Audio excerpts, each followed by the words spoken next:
adequadamente o processo de encerramento, simplesmente, né? Encerrou, jogou terra, deixou o mato crescer e o aterro está lá, né? Quando você tinha que fazer investigação, você tinha que fazer um processo adequado de drenagem do chorume que é gerado e tudo mais. Então, esse é o trabalho que a gente tem feito hoje, ou seja, cobrar dos municípios o adequado encerramento dos seus antigos aterros, antigos lixões, alguns nem eram aterros, eram lixões mesmo, né? E hoje a região depende basicamente da Horizon, que é o antigo aterro oeste. Quase todos aqui encaminham resíduos para lá, né?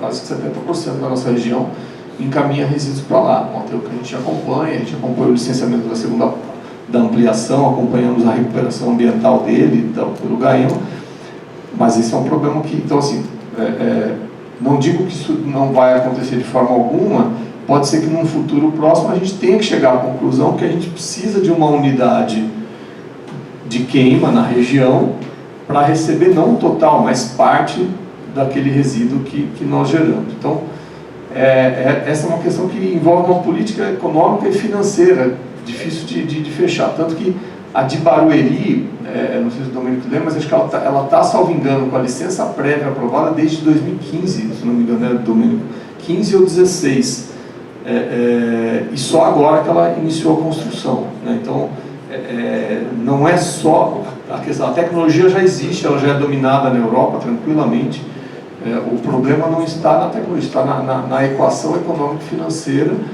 com esse balanço ambiental que você tem que ter metas muito claras e evidentes de reciclagem para você não transformar tudo em queima. Para a empresa que queima, o que interessa para ela é plástico, plástico, papel, tudo aquilo que a gente prega como reciclagem é o que ela quer, que é o que tem poder calorífico, né? Material orgânico, que é metade do nosso resíduo, não tem poder calorífico praticamente, ao contrário, você tem que gastar poder calorífico para secar, para depois queimar, tá bom? Eu acho que só para concluir, assim... Nós tivemos uma proposta da China e eles chegaram num denominador comum que no Brasil ainda falta muito na questão da política pública ambiental. Porque, na verdade, as usinas de incineração para geração de energia elétrica são coisas fantásticas. Elas vão eliminar os aterros sanitários, e nós ambientalistas achamos que a maior problemática que temos hoje, no sentido dessa conjunção do destino final dos resíduos, tanto sólidos como os líquidos, são os aterros sanitários. Então, eu acho que as usinas elas vão contribuir muito com isso e tal. E a nossa preocupação maior é isso, como que a gente vai construir elas, como que a gente vai instalar elas no Brasil, como que a gente vai colocar isso no Brasil. Então, precisa pensar se essa é a solução mais adequada, né? Porque eu acho que se a gente não faz o básico, sabe o básico? Que é a coleta, a reciclagem, o arroz com feijão primeiro, o município precisa fazer, né? Antes de pensar numa solução assim grandiosa. Nós tivemos uma proposta da China para instalar uma usina aqui, inclusive usando a nossa OCIP e tal, para instalar uma usina aqui. Que município, por exemplo, que contempla isso? Campinas, porque Campinas contempla 650 toneladas dia para gerar 25 mil megawatts de energia dia. Então, isso para nós se tornou assim, uma coisa assim, fantástica. Mas como os próprios chineses passou para a gente, o que implica são as políticas nacionais ambientais, o qual a gente barra, a gente fica engessado nisso. Então era isso que eu queria saber do Ministério mas é nesse sentido, assim, a gente não dita essa política que eu falei, o que a gente vai analisar é exatamente o licenciamento, e se dentro do licenciamento a questão da política nacional está ou não adequada. Eu tenho uma lei nacional que estabelece prioridades. Eles querem ver a tecnologia, né? A senhora não entendeu. Eu entendi. Eles fizeram essa propositiva para a gente no sentido da implicação das leis. Não, assim, a gente aqui mesmo no GAEMA, a gente já recebeu inúmeras empresas que trabalham com essa tecnologia ao longo desses 14 anos que a gente está aqui, 12 anos. A gente já recebeu várias empresas para reunião e tal, mas a gente não dita a política, né? A questão... Na China não existe aterro sanitário. Não, sim, mas aí a gente vai entrar numa geopolítica de discussão ambiental, porque eles lá também não têm, eles fazem o que eles querem porque eles são uma ditadura. Então a gente tem... Só uma. Mas Mas, por favor, alguém levantou a mão? Posso, por gentileza? Pois não. Meu nome é Rafael, secretário de Meio Ambiente de Paulínia. Trazendo a informação sobre resíduos, eu acho que é muito importante, a gente sempre discute, até o próprio Domênico abordou aqui, a questão da redução dos aterros. Mas a gente não está, um momento só, a gente não está abordando as duas etapas iniciais, que é a não geração Isso que eu estou falando, e a redução. exato. Então, assim, dentro de um plano que nós pensamos aqui para a região, falando de menor uso dos aterros sanitários, existe a necessidade de, dentro das políticas adotadas, de um olhar também, de um trabalho que não se gere o resíduo. Porque o resíduo gerado ele tem que ser encaminhado para algum local. Quando nós olhamos sobre para onde ele vai, uma coisa que sempre tem que ser olhado também e abordado é a questão do custo da destinação final. Eu trabalho com resíduos há quase 15 anos. Você tem que ter esse olhar sobre quando você vai queimar o material. Primeiro que o Brasil não é Europa, a gente não gosta de olhar sobre o ponto de vista de comparação com outros continentes e outros locais, porque você tem uma massa de resíduo diferente. Exato. A composição do resíduo europeu tem 23% de água. Mas e existe, sólido. Rafael. Um minuto. E aqui no Brasil você tem em torno de 50% a 60%, depende da região que você está. Quando você vai para o mass burning, você queima, mass burning é metade, para quase tem 3 etapas de queima, você vai ter as duas primeiras, você vai queimar basicamente água. Então a gente tem que evaporar água para gerar lá no final algum material. Então, economicamente para nós, hoje no Brasil, pelo que a gente gera, nem é tão interessante esse modelo econômico. Então, você olhando dentro dos modelos econômicos, talvez fique mais caro para o município. E hoje, municípios, independente de uma posição que ele está, ele já tem dificuldade de gerir o contrato de lixo. Porque é um contrato pioneiro. Deixa ele falar, meu, que coisa. É um contrato pioneiro dos municípios. Então, quando a gente olha o modelo de contratação, tem que sempre olhar o que vai ser menos custoso também para o município. Então, você tem que ter uma balança, porque é ambientalmente mais adequado. Quando a gente olha ambientalmente, não é só a questão do você queimar o material, ou que tipo de destinação final você dá para o material. É sim, desde o ponto de gerações, emissões geradas, emissões evitadas, tudo isso deve ser colocado numa balança e o ponto de vista econômico também. No final, o que é melhor para o município? Dentro de uma gestão de resíduos, hoje, o aterro ele é parte do modelo de transição. Então, assim, você tem que ter um olhar para que seja reduzido o seu uso, mas ele ainda é necessário. Eu estive no Japão em 2020, onde 2/3 dos incineradores do mundo estão lá. E lá, você queima muito, porque você é uma ilha, mas você queima basicamente plástico e madeira. Os outros resíduos, eles são evitados e eles não são gerados até porque isso é uma política econômica, você gera pouco material orgânico. Então, quando você vai para a queima, basicamente o que se queima tem em torno de um incinerador, ela recebe em torno de 15% de matéria orgânica só, coisa que não é uma realidade nossa. Então, olhando isso, acho importante, dentro do nosso plano de saneamento, olhar a questão da não geração, as que são feitas, inclusive, de promover rotas alternativas. Eu acho que falta a gente trazer um grande gerador para dentro da pauta, porque quando nós olhamos o quanto nós geramos, o quanto nós evitamos, nós reciclamos, nós não estamos conseguindo colocar dentro desse bloco tudo aquilo que é retirado pelo informal. Hoje a gente não consegue jogar isso para dentro dessa massa, tem uma dificuldade de colocar dentro dessa massa. A gente só olha que o município retira. Mas muitas vezes o município ele retira aquele material que é a sobra do catador informal. Então você tem um volume muito pequeno ali de material aproveitado, porque também tem questões econômicas que ele é reciclado, mas ele não tem reciclabilidade. E a gente acaba não olhando isso. Outro ponto é trazer as empresas, também esse fluxo que é delas, que elas também, supermercados, indústrias, eles também reciclam, eles também têm uma coisa que a gente não tem isso dentro do número ainda formalizado dentro das cidades. Talvez trazer isso para a discussão também, a gente tem que conversar lá em Paulínia com algumas empresas, então entender os fluxos. Tem empresas lá que são lixo zero, e esse número não entra, não dá conta. Então eu acho que os números são um pouco maiores do que a gente imagina, tem muito a melhorar, mas o trabalho tem que envolver um grupo maior de pessoas para que a gente consiga realmente chegar no objetivo final. E pensar na questão como processo, Só né? pra Ou seja, completar, são vamos. várias etapas. Eu acho que, Só pra gente responder. encerrar, senão a gente não avança, Eu acho que o que vale, porque a gente pode tirar daqui hoje, é que esse é um ponto que a gente precisa levantar para debater e acompanhar, que eu acho que é válido, sem excluir a solução que você traz e as questões que você traz, que não são excludentes nem conflitantes. Na verdade, o que você está falando é que o processo importa, né? E o que ele está trazendo é uma sugestão final dentre muitas que existem que pode ser eventualmente adotada ou não, né? E aí não é, só para ficar claro, complementando o que o Dr. Rodrigo falou, não é o Ministério Público que vai decidir isso, o que é melhor ou o que é pior, né? O que a gente faz aí é, no âmbito de fomentar a política pública para adequar a questão dos resíduos, né? Tentar acompanhar e se houver uma discussão técnica do que é melhor ou não, a gente vai acionar um órgão técnico até interno do Ministério Público para dizer se isso é bom ou não, né? Não é nem a gente que vai opinar sobre isso.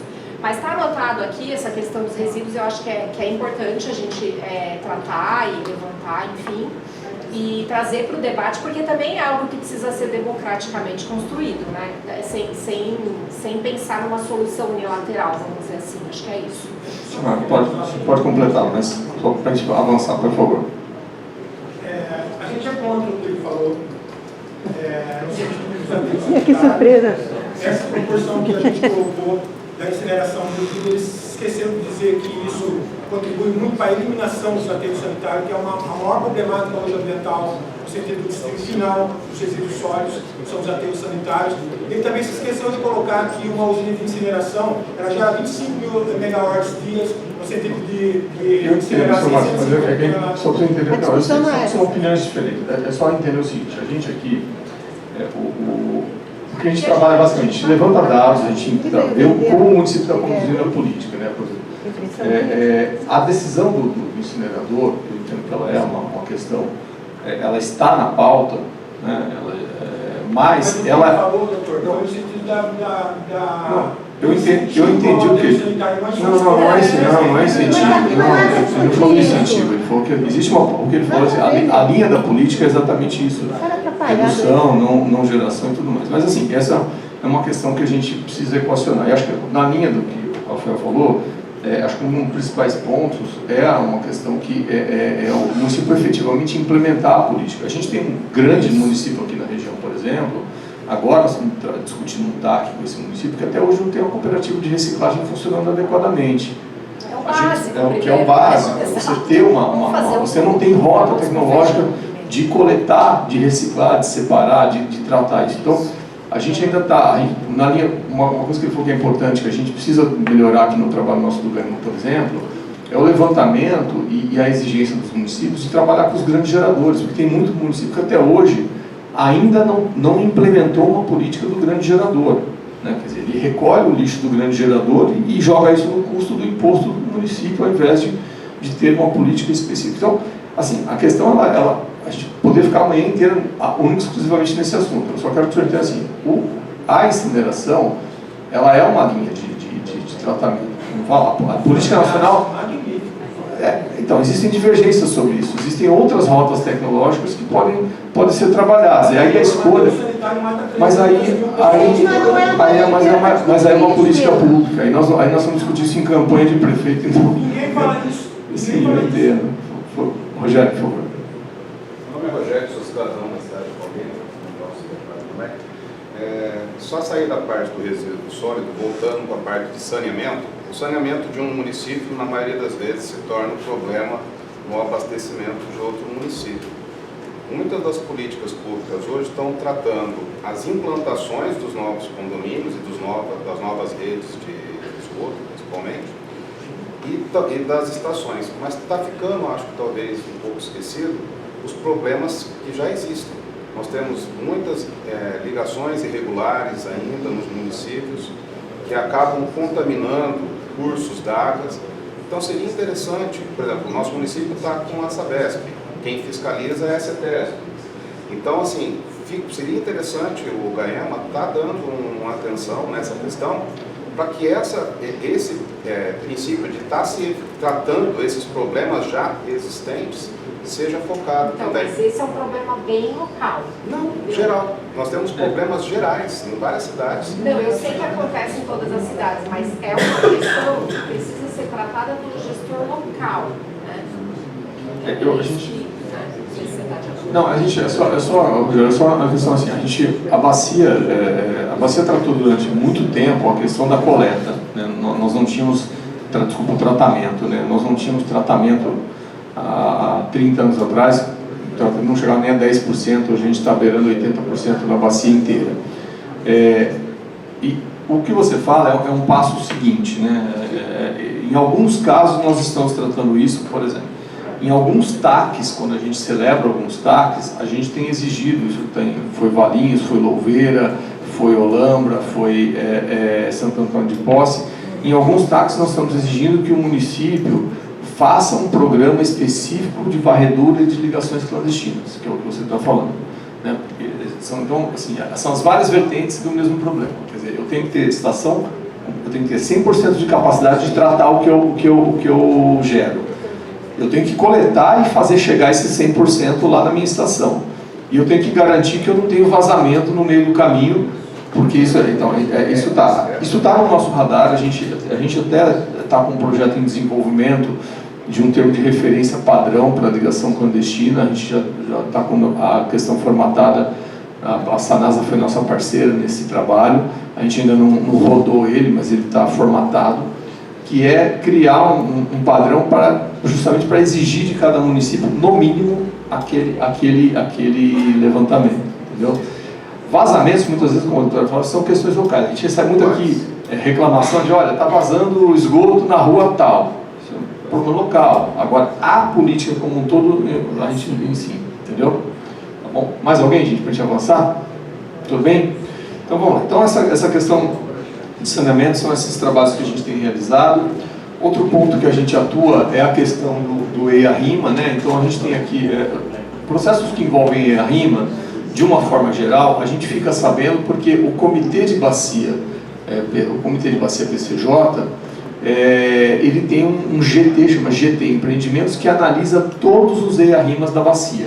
Então, através deles, a gente fica sabendo, a gente está no meio de comunicação deles, a gente fica sabendo a existência dos EIA-RIMAs que vão ter, quando vão ter, e a partir daí a gente faz o processo de acompanhamento. Então a gente tem, por exemplo, acompanhamos hoje as duas grandes represas que estão sendo construídas na região, Pedreira e Amparo, embora Amparo não esteja na nossa região administrativa de trabalho, mas a interferência é total aqui, então está em outro município fora da área, mas a gente atua.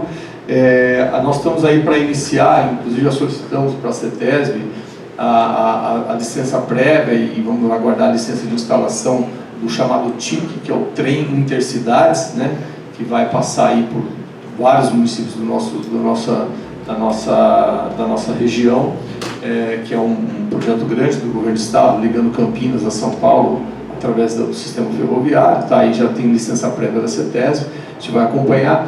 Semana passada nós estivemos em Paulínia para acompanhar um EIA-RIMA de um licenciamento de um grande empreendimento imobiliário que tinha interferência no plano de macro-drenagem do Ribeirão Quilombo. Então era um empreendimento para 1.800 lotes, mais ou menos, aproximadamente 5.000 pessoas, e que vai, de alguma forma, impermeabilizar uma área sensível que está estabelecida no plano de macro-drenagem do Ribeirão Quilombo como uma área que, teoricamente, não deveria ser ocupada. Então, esse tipo de EIA-RIMA, né, que tem um impacto que a gente identifica, que tem um impacto regional maior, a gente acaba atuando, né? Então, a gente instala os procedimentos e verifica o que está acontecendo.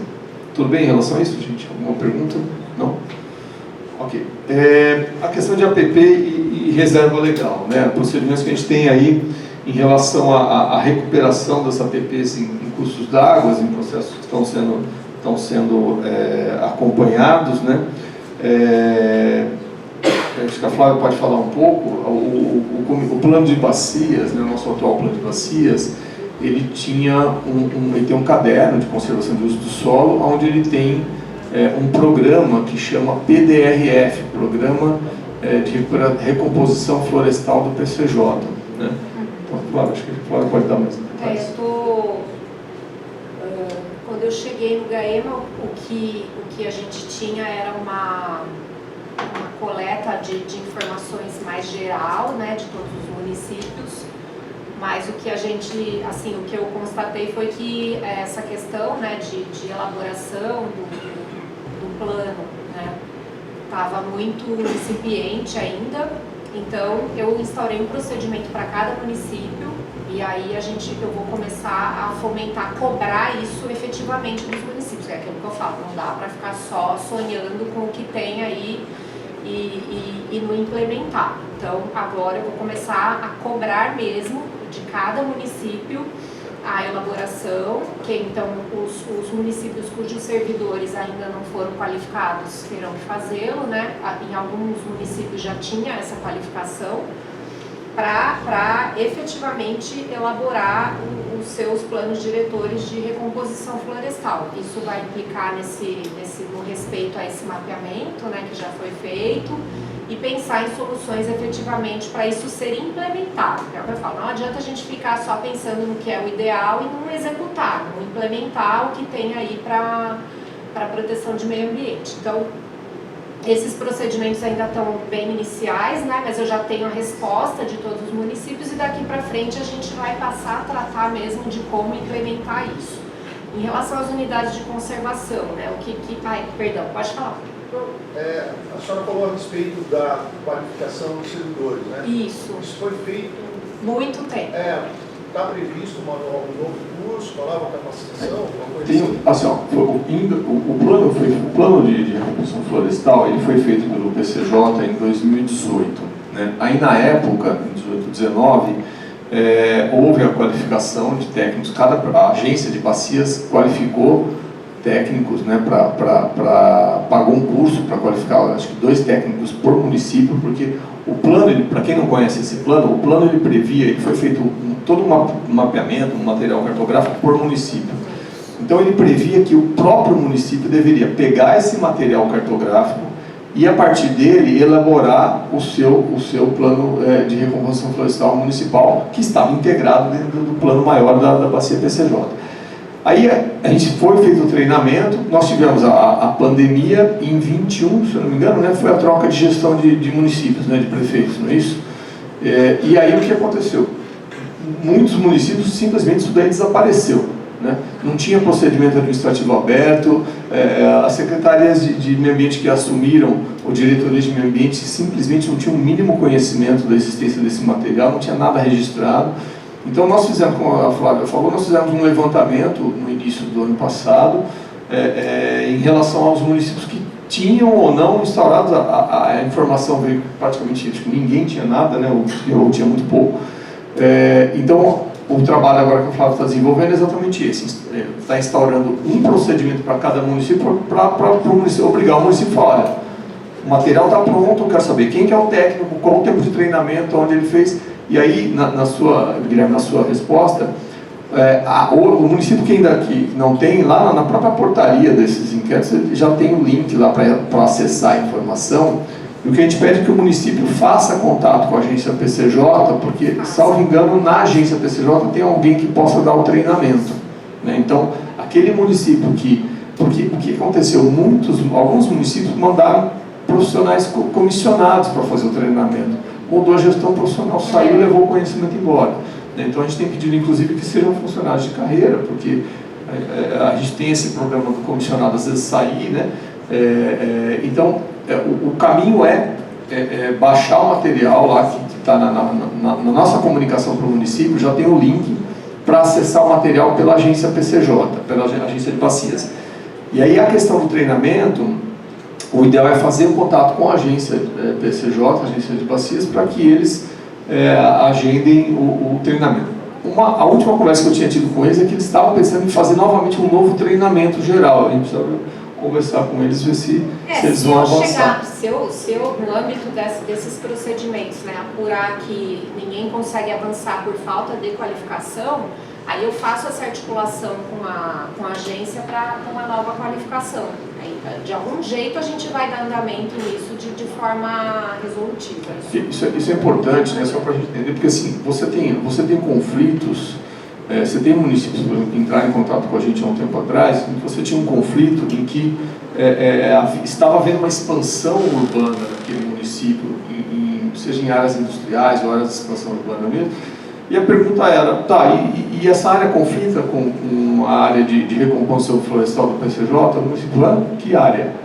Né? Então, assim, isso implica, inclusive, um planejamento de revisão do plano diretor do município, porque muitas vezes, o nosso raciocínio é que se a área de recuperação florestal da bacia, ou seja, ela tem uma importância regional, eu, município, não posso avançar o meu limite urbano para aquela área, porque ela tem uma importância regional. Então, esse é um trabalho que a gente está aí conduzindo, a Flávia está conduzindo. Só para deixar registrado, os problemas são dois. O primeiro é de capacitação, porque muitos dos servidores que fizeram a capacitação em 2018 não estão mais, né? Não estão mais nos lugares.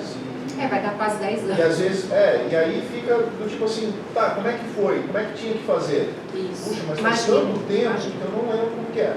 E a segunda questão é que, de 2018 para cá, muitos municípios, né, fizeram outros estudos, como o Plano da Mata Atlântica. Tem muitos que estão me respondendo nessa linha mesmo. Isso. E o mapeamento já tem alguma situação mais atualizada do que aquele. E a gente fica reportando aquele material, às vezes entra em choque com estudos novos. Várias cidades me responderam nessa linha, de que então, são duas questões só para deixar. Eu acho que é válido você me colocar isso, sim. Eu vou levantar isso agora, então, porque os procedimentos estão bem no início, então eu estou bem na fase de retomar, vamos dizer assim, né, o diálogo com os municípios. Eventualmente a gente pode conversar então com a agência para ver como é que está a questão do mapeamento, se ele ainda é viável de ser usado como parâmetro, né? E se sim, como é que a gente faz para requalificar, porque realmente é muito tempo, né? Então, e só acho que uma essas sugestão duas questões vão ser... no trabalho, outra dificuldade é assim, qual município fez e implementou e quais foram as dificuldades? Não, ninguém fez, isso eu já posso te adiantar. Então, o que eu ia sugerir era isso, fazer uma reunião, chamar quem são as pessoas nomeadas na portaria, fazer uma reunião, que seja virtual mesmo, para a gente fazer uma troca de experiências. Isso no curso dos procedimentos eu vou fazer, sem dúvida, mas primeiro eu precisava saber o posicionamento de cada cidade, quem que fez, quem está qualificado, essa pessoa tem acesso ao material, eu precisava dessas informações primeiro. Quando eu tiver tudo isso diagnosticado, aí eu vou ter que pensar em qual linha seguir. Se de fato eu vou precisar de uma revisão do próprio mapeamento e da qualificação das pessoas, né? E como fazer isso, né? Acho que essa vai ser a linha, porque realmente passou muito tempo, né? De 2018 para cá são 7 anos, né? Muita coisa. Então, acho que a gente vai ter que seguir para essa linha. E aí o meu papel é justamente articular e compartilhar, acho que essas experiências entre as cidades, né? Acho que é isso. Então, Petros, por favor. Sim. Bom dia a todos. O representante da Londra, cooperativas, tem o município. Fala mais alto um pouquinho. O representante do Londra, cooperativas, certo? E trabalhando já há 30 anos junto da PCJ, em algumas práticas, e concordo muito com o doutor. Se falou sobre o reflorestamento, certo? Para fazer mais florestamentos, mas não esquece fazer junto com este projeto, quando se coloca árvores, fazer conservação do solo. Porque conservação do solo quer dizer que segura a água dentro do lugar onde que cai. Se essa água correr, se acontecer na Holanda nestes dias com 50 milímetros, já foi uma avalanche de terra que foi passando pelas árvores, chegando às cordas embaixo, certo? Então, se realmente faz um projeto, deste foi um projeto de nascentes, que 5, 6 anos atrás foi feito na Holanda, foi totalmente completo, certo? Florestamento, tudo conservação do solo, e foi incluído ainda o saneamento rural.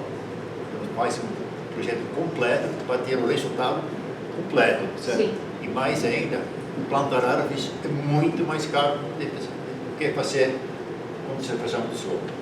Isso é para comparar. Esse projeto de Olambra foi decorrente de um TAC nosso, que a gente celebrou lá em 2014, né, incluindo aí a possibilidade de Olambra. E Olambra foi o nosso caso aí de o nosso pontapé inicial para poder fazer o trabalho de saneamento rural junto com o PCJ. Pois não? Pode falar. Fala o nome, por favor. Sabrina da Mata de Santa Genebra. Eu só queria trazer um ponto também com a implantação desses planos. A gente tem uma dificuldade que é com o convencimento desses proprietários, porque a maioria das áreas estão em áreas particulares, em áreas de preservação permanente, e a gente vem assim, percebendo que essa dificuldade não é só da mata, mas também como dos municípios, né?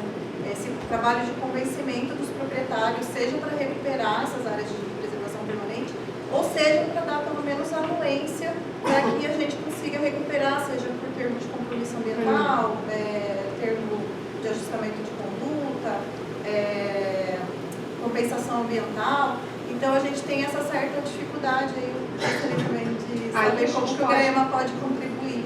Aí a gente pode articular com os promotores locais, porque quando o Ministério Público cobra tem um peso diferente, né?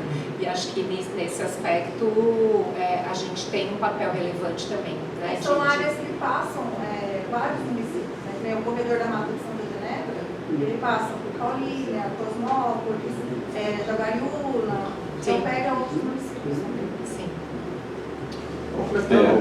Pois não, Mariana. Completando o que a Cléber falou, nós estamos falando de APPs já instaladas. E eu fui conselheiro durante 4 anos e o que mais acontece dentro dos conselhos, infelizmente nos processos de tramitação de EIs, que acaba sendo dentro dos municípios, são empreendimentos que vêm com uma carta do IGC de 1969, 1970, onde nós munícipes ou conselheiros sabemos que existem áreas de APPs nascentes dentro das áreas, mas que elas não estão reconhecidas porque a tecnologia da época não permitia. Então seria interessante uma recomendação, talvez, do GRAEMA para os municípios, para que façam uma busca ativa para reconhecimento das APPs que existem nos municípios, que nós temos inúmeras nascentes nos municípios que estão sendo um avanço da expansão urbana em cima das nascentes, e que documentalmente eles estão, entre aspas, não tem proteção. Não tem proteção. Inclusive, num dos últimos debates a nível estadual que foi apresentado até, era que se colocasse uma política pública a nível de estado de licenciamento, de que a documentação para licenciamento ambiental fosse atualizada. Parece ser uma coisa tão simples, mas se o empreendedor, seja de qual âmbito fosse, trouxesse uma carta do IGC atualizada para fazer o empreendimento, esse problema não estaria acontecendo. Obrigado, Jean. Só eu lembrar que a gente tem um café ali do lado, se alguém quiser. A gente colocou aqui justamente para rodar a reunião sem precisar, né, perder tempo com o café. Então, quem quiser, fique à vontade para levantar. Bom, só um outro aspecto que a gente trabalha, o Flávio pode falar isso, é sobre a questão de otimização de incêndios em áreas não urbanas. Tá? A gente desenvolveu esse trabalho eu tenho desenvolvido ele há alguns anos, junto aí com os bombeiros, né, com a nossa região. Você quer falar um pouco? Só antes de entrar nessa questão das queimadas, eu queria falar um pouquinho dos procedimentos que a gente tem, que eu acompanho as unidades de conservação, que não necessariamente tem a ver com